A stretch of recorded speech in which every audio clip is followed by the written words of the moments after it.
Ever heard of a prayer meeting? There was a prayer meeting one time. Men and women gathered together. They were praying for the needs of the community, their own community, oppressed by other religious groups. They were praying for those that were sick, those that had serious diseases and were being shuffled off to the side, those that had lost their homes, for those that were working for wages that were not living wages, and employers that could fire them whenever they wanted to and pay them whenever and whatever they wanted. They prayed for the government that they lived under, that was dominated by a military-industrial base. They prayed for many, many needs. People who were frustrated with life and were living in fear and doubt. Would it surprise you to learn that that prayer meeting was 2,000 years ago? And in the course of that prayer meeting, something happened. For those gathered there had so attuned themselves to the power of God in their lives that the Holy Spirit entered into them as if wind had blown through them and fire had descended upon them. Christians today say, I don't feel the Holy Spirit is active in my life. Where's the Holy Spirit? Where is God? And if you talk to them, they say to you many different things. Well, I go to church every Sunday. Isn't that enough? Well, I was baptized as a kid, and I really don't get anything out of going to church, so I just commune with God in nature. The good part about that, at least they say they commune with God. Being a Christian is not a 1 hour a week event. Being a Christian is a way of life.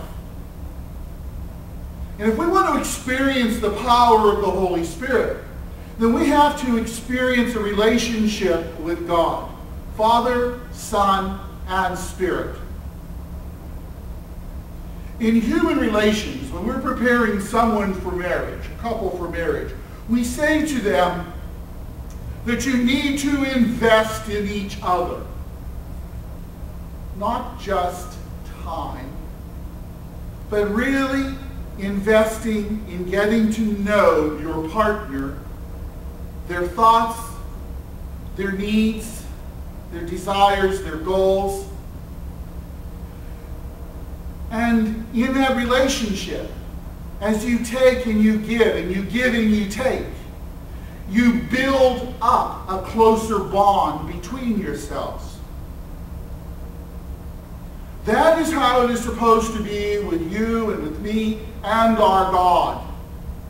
We're supposed to take the time daily through prayer, through reading of scriptures. If we had a daily mass, there's an opportunity. Certainly coming to church once a week. You may find yourself hard-pressed to experience the power of the Holy Spirit. And yet the Holy Spirit is given to us in our baptism. In fact, the Holy Spirit is active in our lives. Even sometimes we don't acknowledge the Spirit's actions. It's prompting us to get involved, calling us to come to the Father. Some people heed that call, others do not. But if you want to experience the power, then you have to invest the time. Now, what you're called to invest your time in with you and God is between the two of you. God calls us each to exercise His power among those that we have contact with. And it can be a very simple thing, or it could be something grandiose according to what gift we are given. But we never have to worry about having the Spirit. The Spirit is ours. You heard Paul in that second reading talk about that interaction of the Spirit. That Spirit is not a spirit of slavery. It's a Spirit that frees us to go forth and do great things. It's a Spirit that makes us daughters and sons of God, brothers and sisters of the Lord, and as such, heirs to God's kingdom. All of that is very relational.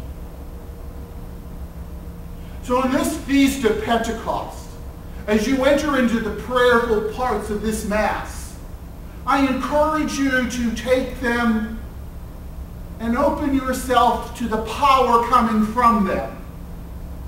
And to let that power transform you.